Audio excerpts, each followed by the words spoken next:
अस्सलाम वालेकुम। तो लास्ट लेक्चर में हमने यहाँ पे स्टॉप किया था। तो हम पढ़ रहे थे कॉम्पटन इफेक्ट के रिलेटेड इंपॉर्टेंट जो पॉइंट्स हैं।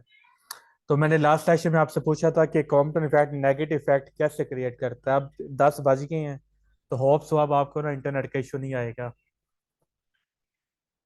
तो मैंने आपसे ये क्वेश्चन पूछा था कि जो कॉम्पटन इफेक्ट है, यहाँ पे लिखा है negative effect on patient dose and image quality. तो ये ऐसा क्यों है?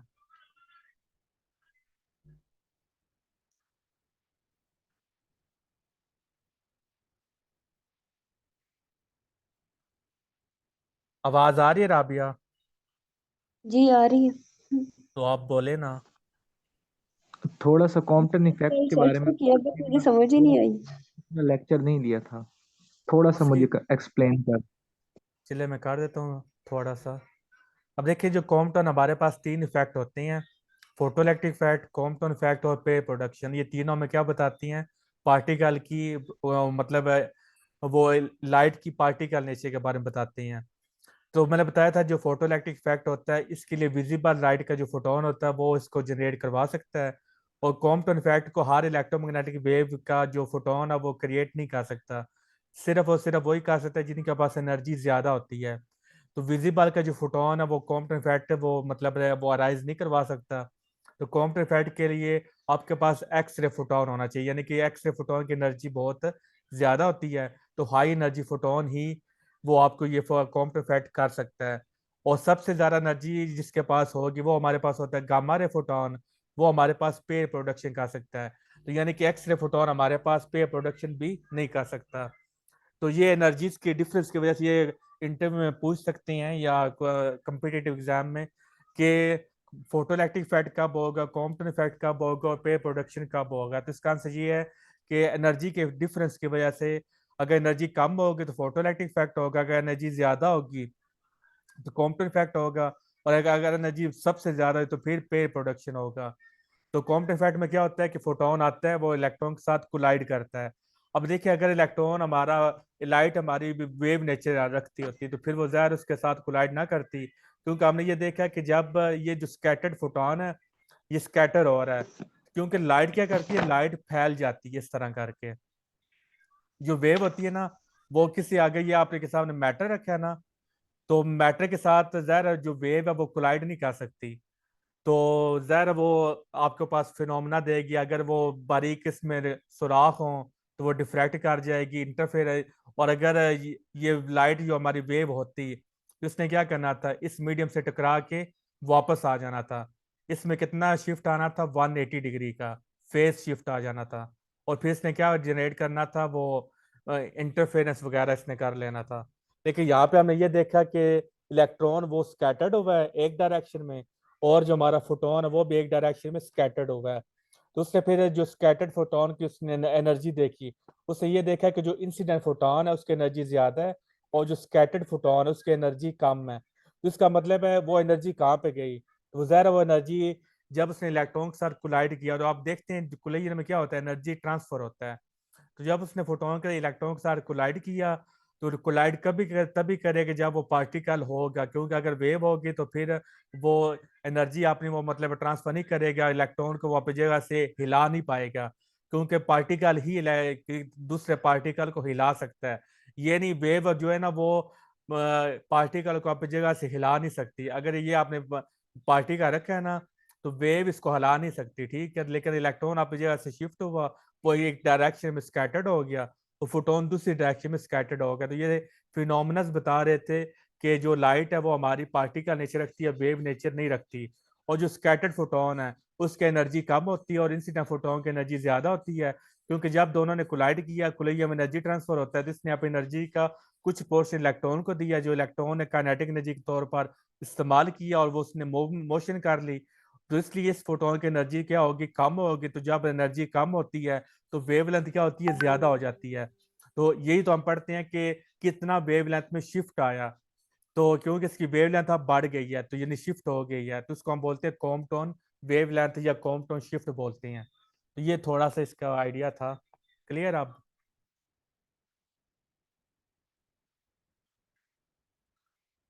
जी ठीक है।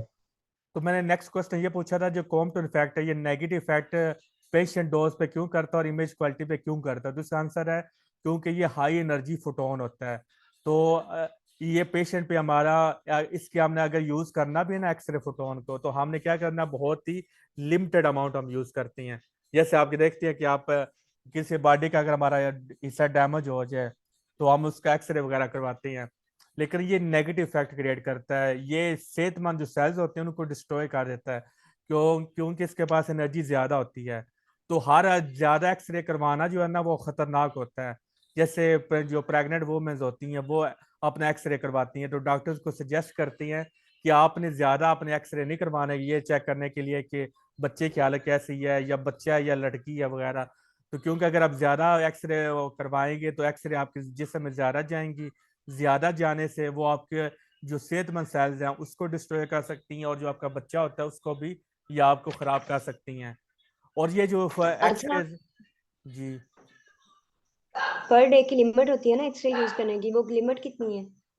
ये जनरल नॉलेज का, ये मुझे वैल्यूज जो है ना बाय नेचर नहीं याद होती, मैं इनकी इसकी प्रैक्टिस वैल्यू करूँ। मुझे पता है, जीरो कितनी? पॉइंट वन से वन तक है, मतलब अगर पर डे के हिसाब से 0.1 रैम से आपने एक्सरे की वन होती तक है जाना है। हाँ जी, हाँ जी। 0 पॉइंट। और हाँ, वन 1 रैम तक है, और अगर पर ईयर में देखना है तो वो 5 रैम मैक्सिमम आपको लेनी चाहिए, या लेते हैं इंसान की लिमिट इतनी है कि 5 सही तक, है। इससे ज्यादा नहीं है। हाँ, ये क्वेश्चन पेपर में आ सकती हैं, ये वैल्यूज हाँ याद जी। होने एक चाहिए। एक और भी था, जैसा कि हमने ये बताया कि अगर 1.02 मेगा इलेक्ट्रॉन वोल्ट से हमारी एनर्जी ज्यादा हो तो हमारे पास पेयर प्रोडक्शन होता है, सेम इस तरह। हाँ तो जी। हमारे पास जो कॉम्पाउंड इफेक्ट है उसकी मिकदार मतलब कितनी होगी, फिर हमारे पास वो होगा फोटो इलेक्ट्रिक। वो उसके बारे में कुछ आइडिया है एनर्जी के बारे में? अब ये ना मैं आपको मैंने ये मुझे शिवक मुझे वैल्यूज जुबानी याद नहीं होती, टाइम लगता है वैल्यू याद होने में। तो ये मैं आपको जी बता बिल्कुल। दूंगा, या आपने मुझे रिमाइंडर दे देना, तो मैं आपको फोटो इलेक्ट्रिक ठीक इफेक्ट है। की भी रेंज बता दूंगा और कॉम्प इफेक्ट भी बता दूंगा। ये पीपीएससी के साथ पेपर में भी आया था कि अगर जो हाँ लाइट जी। है उसकी अब देखिए जो हमारे पास पे प्रोडक्शन है ना, उसको करवाने के लिए इतनी एनर्जी चाहिए होती है, ठीक है। अगर इसे एनर्जी बढ़ जाती है। मतलब 602 मेगा इलेक्ट्रॉन वोल्ट से ज्यादा एनर्जी चाहिए होती है, या इसके नहीं बराबर नहीं, या इससे ज्यादा? हाँ जी, या इतनी या इससे ज्यादा। अगर हमारे ज्यादा पास हो। तो ऐसा क्यों होता है, क्योंकि हमारे पास क्या होना होता है, इलेक्ट्रॉन बनने होते हैं। जी बिल्कुल। दोनों एक दूसरे के लिए क्या करते हैं, अपोजिट डायरेक्शन में वो मूव करती हैं। और इलेक्ट्रॉन की जो एनर्जी कितनी होती है, एक इलेक्ट्रॉन की 0.51 मेगा इलेक्ट्रॉन वोल्ट होती है। तो चूंकि दो इलेक्ट्रॉन्स बनने हैं, तो आपने दो इलेक्ट्रॉन और एक इलेक्ट्रॉन की एनर्जी होती है 0.51 मेगा इलेक्ट्रॉन वोल्ट। तो फिर ज़ाहिर आपके पास लॉ ऑफ कंजर्वेशन एनर्जी के मुताबिक जितनी एनर्जी बाद में है उतनी एनर्जी स्टार्ट में भी होनी चाहिए। इसलिए आपने जो फोटोन जी। वो फेंकना है उसके पास इतनी एनर्जी होनी चाहिए, और ये गामा रे फोटोन के पास होती है, एक्स रे के पास नहीं होती। अब देखिए अगर इसके पास ज्यादा एनर्जी है तो वो ज्यादा एनर्जी किस चीज में यूज होती है?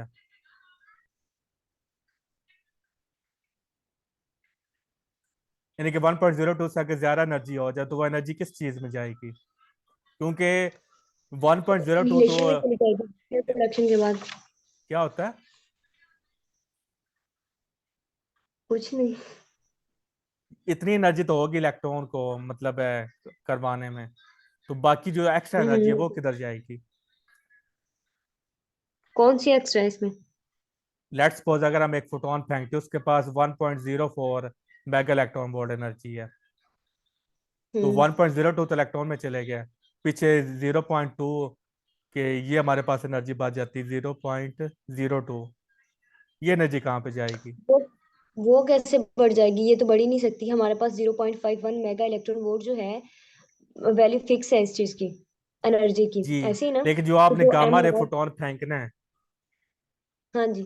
उसकी एनर्जी तो फिक्स नहीं है, वो तो आप एनर्जी ज्यादा भी ले सकती हैं, ज्यादा एनर्जी का फोटोन भी तो आप फेंक उसका सकते आपने हैं। बताया तो यार, गैमा जो रेज होती है वो न्यूट्रल होती है, उनकी रेंज कम होती है, उनका मास नहीं होता, तो उनकी एनर्जी फिर तो एनर्जी ज्यादा होती कहाँ है से ना, आएगी? एनर्जी सबसे ज्यादा अरे, होती है गामा रे फोटोन के पास। हाँ जी बिल्कुल। तो अगर हम ज्यादा एनर्जी का 1.02 से ज्यादा एनर्जी का हम फोटोन ले लें गामा रे फोटोन, तो वो हाँ जी। इतने 1.02 तो इस में की चीज में चली गई ना। तो बाकी जो है उसके बाद जो बाकी एनर्जी बचेगी वो किधर जाएगी, ये मेरा सवाल है। इस तरह के क्वेश्चन इंटरव्यू में पूछते हैं। वो या तो हीट में, मतलब जैसे होती है ना कुछ अमाउंट, जैसे ट्राई करवाते हैं, कुछ एनर्जी, कुछ साउंड, कुछ हीट, इस तरह वो मतलब वहां पे चली जाएंगे। इलेक्ट्रॉन आवाज करेंगे। अच्छा, जब से ट्राई करेंगे हीट तो करेंगे ना। इलेक्ट्रॉन तो स्ट्राइक नहीं ना करते, पे प्रोडक्शन होती क्या है? दो एटम मिलते हैं इसमें, दो भी कोई भी चीज ले या गामा रेज जो है वो इंटरेक्ट करती है किसी भी मैटर के साथ। देखिए जो ज्यादा एडिशन जो एनर्जी है ना वो किस में चली जाती है, काइनेटिक एनर्जी में।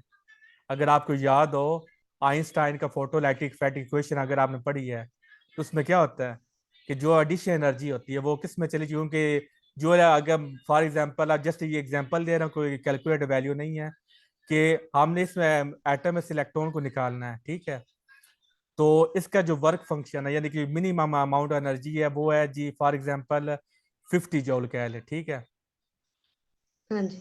इतनी चाहिए कि अगर आप 49 जूल फेंकती है ना तो ये इसमें से इलेक्ट्रॉन ही निकलेगा। जब 50 जूल होगा तो इलेक्ट्रॉन क्या करेगा, वो इलेक्ट्रॉन निकलेगा।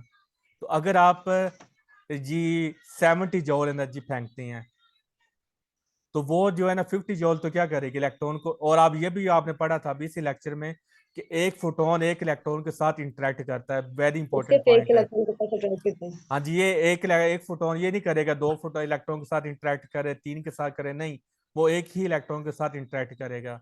तो 50 जूल तो एनर्जी इसको निकालने में लग गई। तो बाकी जो 20 जूल एनर्जी है वो किस में यूज होगी, इसकी काइनेटिक एनर्जी को बढ़ाने काइनेटिक में। एनर्जी में। वो फोटो इलेक्ट्रिक इफेक्ट आप याद आया अब? जी बिल्कुल। तो सेम वहां यहाँ पर भी यही होगा कि जो एडिशनल एनर्जी होती है वो किस में यूज हो जाती है, काइनेटिक एनर्जी में इलेक्ट्रॉन की वो यूज हो जाएगी, ठीक है। तो सेम अगर आपने एफएससी में पढ़ा हो तो उसमें भी यही बताते हैं कि आपके पास फॉर एग्जांपल एक कप है, उसकी आप जमीन पे फेंकते हैं तो उसको जी वो कुछ दूसरा साउंड है में ना, तो वो मटेरियल का है ना। अब इसमें इलेक्ट्रॉन आवाज तो करता कोई नहीं ना। आवाज नहीं करता, फिर भी एज जब से ट्राई करेगा या कोलाइड कोलिजन होगी इलेक्ट्रॉन जिस तो किस्म कोलाइड की भी नहीं हो। ना करते। तो देखिए, आपने पेयर प्रोडक्शन का बताया, उसमें आप ये बताते हैं पेयर प्रोडक्शन ये होती है गैमा रेज जो है वो स्ट्राइक करती है किसी भी मैटर के साथ। जब हम्म। वो किसी भी मैटर के साथ स्ट्राइक करेंगी मैक्सिमम आवाज वो हीट तो देंगी वो। चले हीट देंगी भी तो थोड़ी सी देंगे ना। और ज्यादा जो तो एनर्जी बस किस फिर में वो यूज होगी, काइनेटिक एनर्जी में। काइनेटिक। लेकिन इसका आंसर आप ये देना है ना, अगर आपसे वो इंटरव्यू में पूछते हैं कि जी बताएं कि अगर आप एडिशन एनर्जी आपने यूज की है तो वो किस एनर्जी किस में जाएगी, वहां पर आप ये वर्ड यूज नहीं करेंगे हीट वगैरह का। क्योंकि आप देखें ये इतना, क्योंकि मैंने तो नहीं पढ़ा, तो इसलिए ना हीट का कहीं पे जिक्र भी इस तरह का आता कोई नहीं। तो आपने जो बेस्ट आंसर आप वो यही बनता है कि उसके जो काइनेटिक एनर्जी बढ़ाने में इंक्रीज हो जाता है, ठीक है। जैसे आप बिल्कुल यहाँ जी। पर भी देखें कि जब वो फोटोन आ रहा है, वो एटम पे हमने स्ट्राइक किया है, तो जरा यहाँ पर भी इलेक्ट्रॉन के साथ उसने इंटरेक्ट तो किया ना, यहाँ पर भी हीट प्रोड्यूस होगी। लेकिन जब आपने ये यहाँ पे क्वेश्चन पूछा जाता है तो आप क्या आंसर देते हैं? यही आंसर देते हैं ना कि जी बाकी जो एडिशन एनर्जी है उसकी काइनेटिक एनर्जी को बढ़ाता है, या ये आप आंसर देते हैं कि उसकी हीट को भी बढ़ाता है। ये बताएं आप।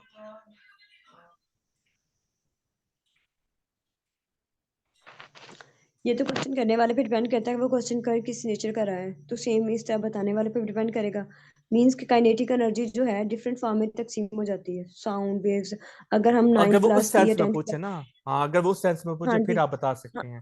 सेम लेकिन चीज अगर हम उसमें काफी रिएक्शन करते हैं उसमें हम यही बताते हैं, अगर लाइक इस नाइन्थ सेंस में क्लास की पूछे बुक ना, में सारी। इस सेंस में हाँ आपने जी, तो ये वो यही जवाब देना बता जो रहे। मैंने आपको बताया, ठीक है। हाँ जी, ठीक हो गया।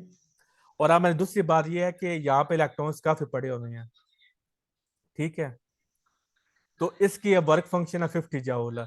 मैंने 50 जूल का फोटोन फेंक दिया, तो क्या 100% प्रोबेबिलिटी है, श्योरिटी है कि ये इलेक्ट्रॉन को निकालेगा?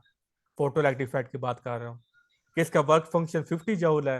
मैंने 50 जूल का इलेक्ट्रॉन फोटोन क्या कर इस पे फेंक दिया, तो क्या ये 100% श्योरिटी है कि ये इलेक्ट्रॉन को निकालेगा? ये डिपेंड करते हैं, सबसे फर्स्ट हमें उसकी एनर्जी पता होनी चाहिए कि फोटो इलेक्ट्रिक इफेक्ट जो है उसकी एनर्जी मैक्सिमम कितनी है। मैं बता तो रहा हूँ इसका उसके वर्क हिसाब से फिर हम फंक्शन। इसे डील कर सकते हैं कि नहीं, हाँ मैं भी। आपको बता रहा हूँ ना कि इसका वर्क फंक्शन 50 जूल है, और मैंने 50 जूल का ही फोटोन इस पे फेंका है, ठीक है। फोटोन भी 50 जूल है, और जो इलेक्ट्रॉन का वर्क फंक्शन है वो भी क्या है, 50 जूल है। तो मैं ये पूछ रहा हूँ क्या ये फोटोन 100% रिश्योरिटी है, क्या ये इलेक्ट्रॉन को निकाल लेगा? हाँ जी। बाकी जो है आप तशबीह आप बताओ। हमने यही पढ़ा है सिंपल, आप अभी बता के हटे हैं कि आपके पास पेयर प्रोडक्शन है, उसके लिए मैक्सिमम आपके पास किसी भी चीज को मैं फोटो पेयर इफेक्ट की बात प्रोडक्शन कर रहा हूँ। करवाना है। हाँ तो जी, फोटो सेम बता रहे हैं। अगर वो करवाना हो तो उसकी एनर्जी इतनी होनी चाहिए। अगर आपने ये बताया कि आपके फोटो इलेक्ट्रिक इफेक्ट में आपके जो एक पार्टिकल है या कोई भी चीज है, इलेक्ट्रॉन की एनर्जी इतनी है 50 जूल है, और मैक्सिमम उससे या तो उसके बराबर चाहिए होगी इलेक्ट्रॉन निकालने के लिए मेटल में से, या उससे ज्यादा चाहिए होगी। जी मैं वही कह रहे हैं, एनर्जी बराबर है कि 50 जूल एनर्जी तो है, बराबर है तो बस इलेक्ट्रॉन की जाएगा, एनर्जी भी 50 निकल जूल जाएगा, ही है। तो इसका तो आप आंसर बस ये निकल दे रही जाएगा। हैं कि 100% श्योरिटी है कि इलेक्ट्रॉन निकल आएगा, ये आंसर है ना आपका? जी बिल्कुल। तो इसका आंसर है नो। ये क्यों, प्रोबेबिलिटी वजह? 100% प्रोबेबिलिटी नहीं हो सकती। क्यों? क्योंकि जब इलेक्ट्रॉन फोटोन आता है तो वो एटम के साथ जब वो करेगा तो जरूरी नहीं है कि ये ऐसे फोटोन आया उसने झट से इलेक्ट्रॉन निकाल दिया, नहीं। ये इलेक्ट्रॉन बाकी इलेक्ट्रॉन के साथ कोलाइड भी कर सकता है, और सरफेस में से वो उसकी जो एनर्जी है वो मतलब कोलिजन में बहुत ज़्यादा वेस्ट भी हो सकती है। तो ज़रूरी नहीं है कि हर फोटोन या जितनी उसको वर्क फंक्शन है उतनी एनर्जी का फोटोन आए तो वो इलेक्ट्रॉन को निकाल सकता है, नहीं। क्योंकि इलेक्ट्रॉन यहाँ पर एक तो नहीं है, यहाँ पे बहुत सारे इलेक्ट्रॉन्स मौजूद होंगे। तो उसने फिर क्या करना, वो कोलिजन वगैरह भी होगी, तो इस वजह से वो ज़रूरी नहीं है कि वो यहाँ से बाहर निकले। कि मतलब अगर आप कह सकते हैं कि काफी प्रोबेबिलिटी होती है कि वो इलेक्ट्रॉन को निकाले, लेकिन 100% श्योरिटी या 100% प्रोबेबिलिटी नहीं होती। बहुत सारे इलेक्ट्रॉन्स ऐसे होते हैं जिनको वर्क फंक्शन के बराबर एनर्जी मिलती है, लेकिन फिर भी वो मैटर से बाहर नहीं आते, क्योंकि मैटर से बाहर आने के लिए भी उनको वो मतलब फ्रिक्शन वो मतलब यूज हो जाता है वहां पर, वो बाकी जो दूसरे इलेक्ट्रॉन्स के साथ कोलिजन में यूज हो जाता है। तो जब फोटोन ने जब मेटल के अंदर जाना है तो वहां पर भी उसकी एनर्जी जो है वो वेस्ट हो सकती है। तो ये 100% श्योरिटी नहीं होती, ये एक कम्प्लेक्स प्रोसीजर होता है कि इलेक्ट्रॉन का आपने वो निकालना है, ठीक है? क्लियर है ये पॉइंट?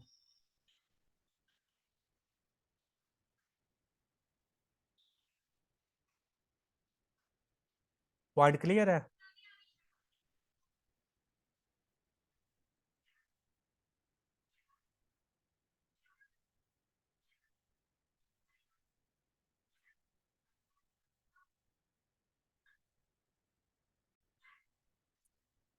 लास्ट बार जो मैं बोली थी वो कहाँ पे आपको समझ आई है? आखिरी बात, लास्ट।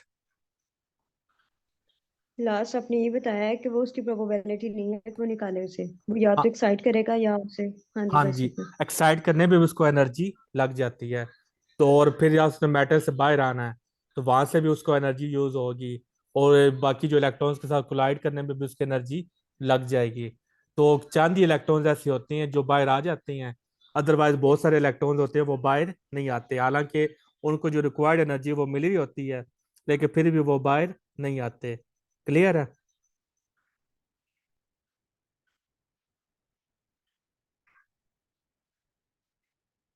यहाँ तक क्लियर है? जी सर, नेक्स्ट चलें। नेक्स्ट है Compton effect occurs at all energies but predominates at high energy। वही जो बात कह रहा था कि ये जो है ना हाई एनर्जी पर भी ये वो हमें ऑब्जर्वेबल होता है, बाकी भी ऑब्जर्वेबल हमें नहीं होगा। तो इसलिए हम पे प्रोडक्ट जो कॉम्पटन इफेक्ट है वो हाई एनर्जीज पे ही हो सकता है। ये अक्कर वैल्यूज तो आपने हो रहा है ना, जी। ऑल एनर्जीज पे अक्कर हो रहा है। लेकिन जब एक चीज आपको वो ऑब्जर्वेबल ही नहीं है तो वो फिर आपके लिए क्या होती है? अच्छा, होगा सही लेकिन ऑब्जर्व नहीं होगा। हाँ जी, तो जो चीज ऑब्जर्वेबल नहीं है तो वो फिर मतलब हमारे लिए इम्पोर्टेंस नहीं रखता, वो किसी खाते में नहीं ठीक आता, है। इसलिए फिर हम इसका ये आंसर देते हैं कि कॉम्पटन फैक्ट हाई एनर्जीज पे ही वो प्रीडोमिनेट होता है। तो नेक्स्ट ये एमसीक्यू आपने याद करना है जुबानी, कि जो मैक्सिमम चेंज इन वेवलेंथ होती है कॉम्पटन वो कितनी होती है? 4.86 इंटू 10 की पावर -12 मीटर। पेपर में डिफरेंट वे से ये आपको वैल्यू दे सकता है। और ये दे याद रखना, ये एग्जैक्ट वैल्यूज नहीं होती, ये अप्रोक्सीमेट वैल्यूज होती हैं। तो जब पेपर में आपको इस तरह की वैल्यूज देता है तो वो चार जो ऑप्शंस होती हैं उनमें गैप दे देता है काफी ज्यादा। तो इसलिए फिर आपने ये परेशानी होना कि मैंने जी बुक पे ये पढ़ी थी तो यहाँ पर ये वैल्यू आ गई, ऐसा नहीं हो। तो जो बाकी तीन ऑप्शन होंगे वो इससे काफी दूर होंगे, तो आपको आइडिया हो जाएगा कि ये हमारा करेक्ट आंसर है। तो आपको डिफरेंट वे में आपसे पूछ सकता है कि जैसे 486 इस तरह भी कर सकता है, और साथ में आपको ज़रब 10 की पावर -14 भी पूछ सकता है, इस तरह भी आपको कर सकता है। और यहाँ पर अगर एक और जीरो लगा दे तो ये क्या बन जाता है, 10 की पावर -15 बन जाएगा। 10 की पावर -15 को हम क्या कहते जी। हैं, फर्मी। तो यानी कि बताने का मकसद ये है कि डिफरेंट वे में वो आपसे घुमा के क्वेश्चन पूछ सकता है, तो आपने हर तरह को आपने चौकस हो के आपने उसका आंसर देना कि इसको कन्वर्जन में भी आपको वो कन्वर्ट कर सकता है, ठीक है। विच वुड बी इनसिग्निफिकेंट, ये आपका शॉर्ट क्वेश्चन भी है इंटरव्यू का, कि जो बाकी जो फोटोन है वो आंसर के वो कॉम्पटन इफेक्ट क्यों नहीं दे सकते। उसका आंसर ये है कि जो मैक्सिमम चेंज इन वेवलेंथ है वो हमारे पास होती है 4.86 इंटू 10 की power -12, which would be insignificant for the visible light, जो विजिबल लाइट के लिए नाकाफी होती है, क्योंकि उसकी वेवलेंथ कितनी होती है, 10 की पावर -7 मीटर। और एक्सरे फोटोन और गामा रे की कितनी होती है, 10 की पावर -10 मीटर। तो इसलिए ये फिर हमें क्या देती हैं, हमें ये कॉम्पटन इफेक्ट देती हैं और विजिबल लाइट नहीं दे सकते। Compton scattering is crucial to radiobiology because it is the most likely interaction of gamma rays and high energy X-rays with atoms in living things and is used in radiation therapy। तो ये bio से related question है कि जो है ना ये radiation ये म्यूटेशन क्रिएट करती हैं, कि जो आपका डीएनए होता है उसमें तब्दीली कर देती हैं, जिसकी वजह से इंसान जो है और उसकी आने वाली जो नस्लें हैं वो माजूर पैदा हो सकती हैं। तो रेडियो एक्टिविटी का ये बहुत बड़ा ये मतलब इफेक्ट है। आवाज नहीं आ रही बाकियों को? बिल्कुल क्लियर है। जवेद आ आज रही आपके आ रही। जवेद आपके इंटरनेट का इशू है, तो आज आपकी इसलिए आवाज नहीं आ रही। ये ना म्यूटेशन क्रिएट करती हैं रेडिएशन। तो म्यूटेशन क्या करती है, आपके डीएनए को बदल देती है। डीएनए में हमारी सारी इंफॉर्मेशन होती है कि हमारी दो आंखें बननी है, दो कान होने हैं, हमारे हाँ हाथ जी, वो बनने हैं। जेनेटिक्स चेंज कर देती हैं, लाइक डिफॉर्मेलिटीज, बच्चे माजूर वगैरह पैदा होते हैं। हाँ जी, जो हिरोशिमा नागासाकी पे हुआ था वो इसी वजह से हुआ था, हाँ जी, जो बिल्कुल ज्यादा ऐसे तबाही हाँ होती जी। है वो म्यूटेशन वजह से होती है। तो कॉम्पटन स्कैटरिंग उसको एक इम्पोर्टेंट फिनोमेना उसको स्टडी करने में वेरी इंपॉर्टेंट है। Heinrich Hertz discovered that incident light on a matter target caused electron emission from the target।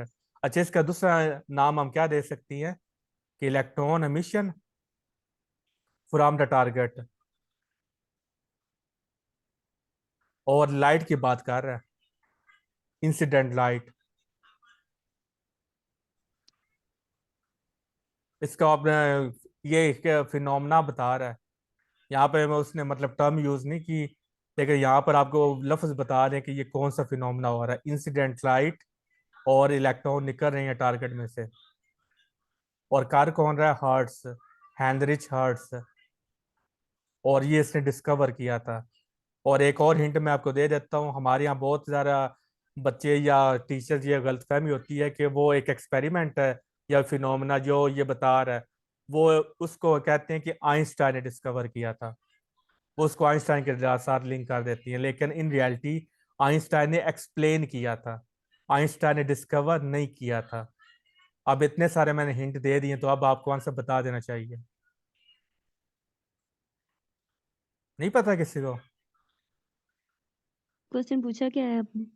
लो जी, मैं ये कह रहा हूँ कि हेनरिच हर्ट्स ने डिस्कवर किया है इंसिडेंट लाइट हाँ जी, मैटर इसमें पे वही मेरा टार्गो। ख्याल में था। ये कौन सा इसने फिनोमेना एक उसने ट्यूब डिस्कवर थी किया था? शायद, इसने एक ट्यूब यूज की थी जिसमें उसने वो फिनोमेना क्या फ्रैंक नाम किया? हर्ट, वो तो मेरे ज़हन में नहीं है, लेकिन उसका प्रोसेस पता है कि वो एक ट्यूब यूज की थी इस बंदे ने। मैं वो आपको हिंट प्रोसेस दे रहा कंप्लीट हूँ, किया। अभी हमने फोटो लेक्चर में पढ़ा इलेक्ट्रिक। भी है। शाबाश, photo electric effect. Heinrich Hertz ने फोटो इलेक्ट्रिक इफेक्ट डिस्कवर किया, बहुत पीपीएससी का फोटो पीपीआर इलेक्ट्रिक पास कर। इफेक्ट्स। हाँ जी, भी पेपर में आ चुका है।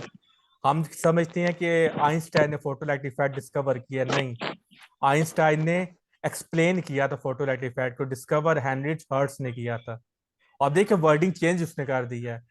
अब ये बता फोटोइलेक्ट्रिक इफेक्ट रहा है, लेकिन उसने किस तरह लिखा है कि इंसिडेंट लाइट मैटर टारगेट पे फॉल करती है और इलेक्ट्रॉन का मिशन क्रिएट करती है। इस तरह से भी आपसे क्वेश्चन पूछ सकती हैं।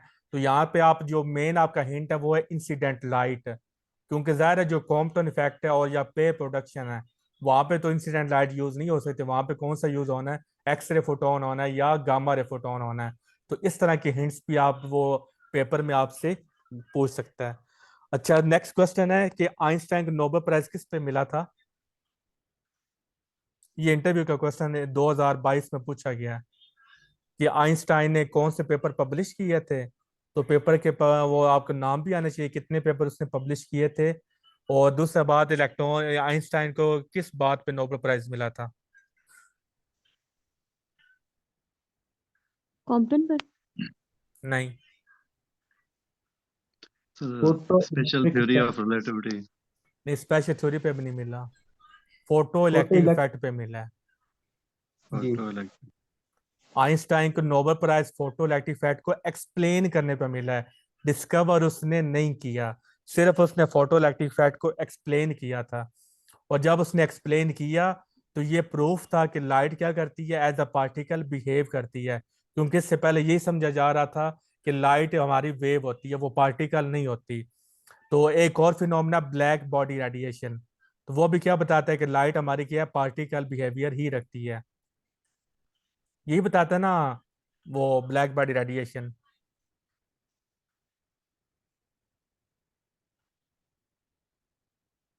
The effect was termed the hertz effect and later the photo. आप देखें इस इफेक्ट को किसका नाम दिया गया, तो शुरू में हर्ट्ज इफेक्ट, और बाद में इसका क्या नाम। आइंस्टाइन के जो पब्लिशर जो उसने पब्लिश किए थे वो आप बता रहे थे, वो तो बता रहे हैं तीन वो चार मुझे जो। जुबानी नहीं पता, तो ये नोट्स में लिखा हुआ है। क्योंकि ये जो जनरल ओके। वाले, कौन सा लिखा? ये जो मेमोरी बेस्ड क्वेश्चंस होते हैं ना, ये आपको फौरन याद नहीं हाँ। होते। ये आपको ना अच्छा। जब आप बार बार पढ़ाते हैं या बार बार आपको माइंड में आते हैं तब आपको याद होती हैं। तो ये मैं आपको सही। बता दूंगा। ठीक है। हाँ जी, ये इंटरव्यू में ऐसे 2022 में पूछा गया था। एक तो उसने फोटो इलेक्ट्रिक इफेक्ट पे आई थिंक पेपर पब्लिश किया है, एक रिलेटिविटी पे। तो तीसरा उसने किया था वो बड़ी। इनडिफिशिएंसी स्क्वायर भी तो उसने प्रूव किया था। हाँ जी। तो वो जो है ना चौथा हाँ जो उसने एक। पेपर जो पब्लिश इसने किया है वो बड़ा गुमनाम सा है, वो बहुत सारे लोगों को पता ही नहीं है। यानी कि हम उसके बारे में इतनी स्टडी नहीं करते। उसको बाद में किसका नाम दिया गया, फोटो इलेक्ट्रिक इफेक्ट का, एंड द इलेक्ट्रॉन्स को फोटो इलेक्ट्रॉन्स का नाम दिया गया। It was discovered that electrons could absorb incident light energy and escape the Coulomb potential that bound them to the nucleus. आपने ये पढ़ा है एटॉमिक एंड मॉलिक्यूलर फिजिक्स में कि जो न्यूक्लियस किससे वो जो इलेक्ट्रॉन न्यूक्लियस से बाउंड होती हैं, किसके जरिए बाउंड होते हैं, कोलम पोटेंशियल के जरिए बाउंड होते हैं। According to the classical wave theory, the energy of light wave is proportional to the intensity of light beam. Very important point है कि आपसे जो क्लासिकल थ्योरी क्या कहती थी कि जो एनर्जी है वो किसके डायरेक्टली प्रोपोर्शनल है, इंटेंसिटी के। इंटेंसिटी का मतलब क्या होता है, जस्ट सिंपल मीनिंग पूछ रहा हूँ, डेफिनेशन नहीं पूछ रहा। शिद्दत। इंटेंसिटी का मतलब है नंबर ऑफ फोटॉन्स। अच्छा। तो इंटेंसिटी वो कह रहा था कि नंबर वो इंटेंसिटी पे डिपेंड करती है, लेकिन as a result, changing the frequency should now have no effect on the number and energy of photoelectrons produced। लेकिन जब हमने एक्सपेरिमेंट किया तो वो इसके टोटली ऑपोजिट था। For each matter they exist a binding energy for an electron characteristic of the element. ये important sentence है कि वो एलिमेंट की क्या कैरेक्टरिस्टिक है, किस पे डिपेंड करता है, मटेरियल पे।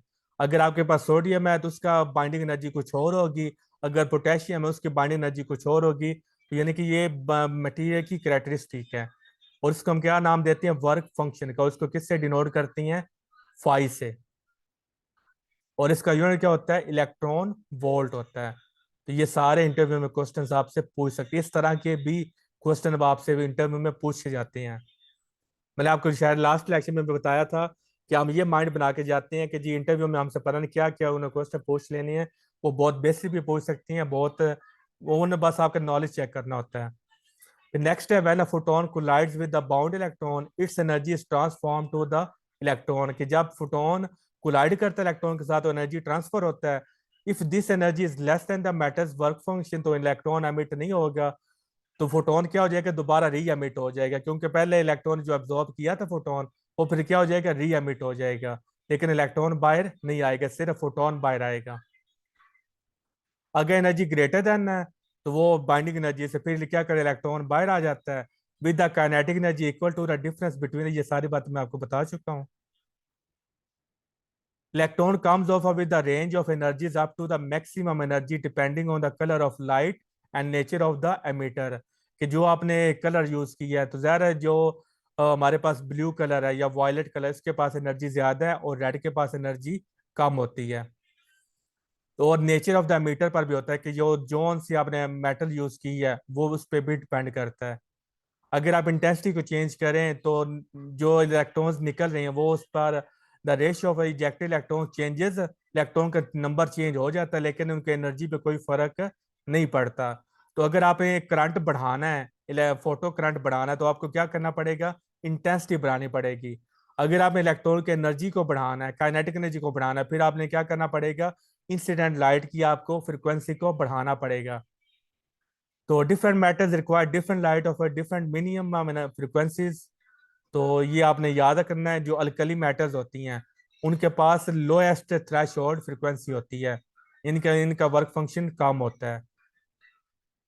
और इनका जो वर्क फंक्शन होता है वो किस में लाई करता है, विजिबल लाइट रेंज में, इसलिए इसको नाम हमने दिया फोटो इलेक्ट्रिक इफेक्ट का। यानी कि मैटर्स ही हमें क्या देंगी, फोटो इलेक्ट्रिक इफेक्ट देंगी, क्योंकि इनको निकालने की एनर्जी कम जरूरत होती है। वो एनर्जी लाई किस में लाई करती है, विजिबल स्पेक्ट्रम में। The kinetic energy of the emitted electron is determined by solely by the frequency. जो एनर्जी है वो किस पे डिपेंड करती है, सिर्फ और सिर्फ फ्रीक्वेंसी पे डिपेंड करती है, इंटेंसिटी पे डिपेंड नहीं करती। इंटेंसिटी पे क्या चीज डिपेंड करती है, अमाउंट ऑफ करंट डिपेंड करता है। जितना ज्यादा इलेक्ट्रॉन्स होंगे उतनी ज्यादा इंटेंसिटी होगी, उतना ज्यादा करंट होगा।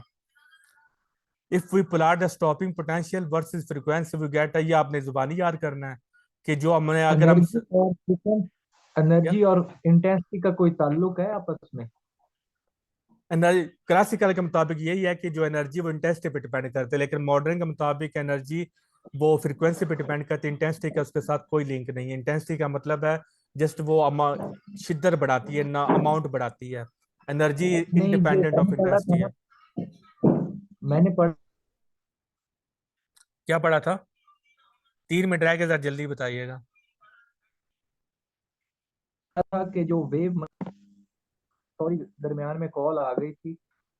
जी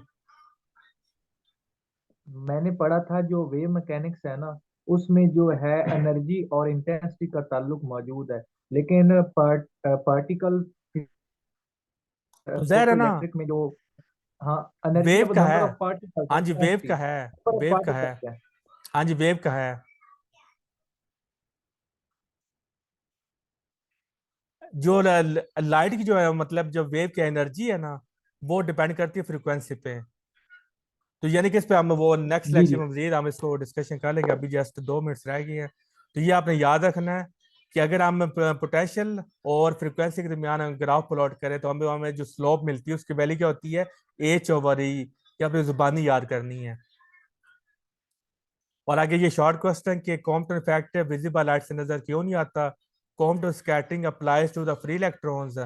this incident photons energy must be on the order of the X ray photon. यानी कि आप पढ़ लीजिएगा। तो अब जो आप बात कर रहे हैं तो उसके मुताबिक ये है कि जो वे आपने बोला कि जो वेव मैकेनिक्स है वो आपके पास फार्मूला है, आपको याद है,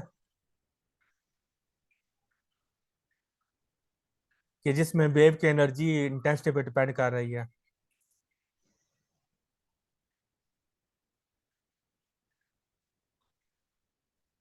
फार्मूला आपको पता है जिसमें वेव की एनर्जी इंटेंसिटी पे डिपेंड कर नहीं रही है।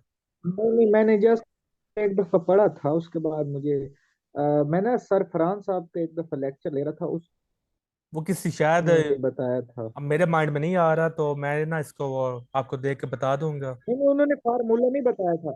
उन्होंने जस्ट यही बताया था कि मतलब ये मैकेनिक्स में ना ताल्लुक मौजूद है एनर्जी और इंटेंसिटी का। लेकिन जो इंटेंसिटी है ना शायद वो उन्होंने उन्होंने बताया वो ये बताना चाह रहे हो कि पार्टिकल। क्लासिकल फिजिक्स के मुताबिक हाँ, एनर्जी और जो इंटेंसिटी में जो रिलेशनशिप है। पार्टिकल है फोटो इलेक्ट्रिक में, और जो पार्टिकल फिजिक्स है उसमें उन्होंने कहा था कि वो नंबर ऑफ पार्टिकल्स है, आई थिंक यही उन्होंने कहा उन्होंने यही था। बोला होगा कि क्लासिकल मैकेनिक्स के मुताबिक वेव और एनर्जी इंटेंसिटी में, वेव के एनर्जी इंटेंसिटी में रिलेशनशिप है, लेकिन जो क्वांटम मैकेनिक्स हाँ, है उसमें वो। वो मैंने नोट, मैं आपको हाँ, सेंड कर दूंगा, वो मैंने नोट किया था उस चलिए इस पर वक्त। मजीद मेरे हम डिस्कशन पास। कर लेंगे। अच्छा पॉइंट है। ओके। ओके।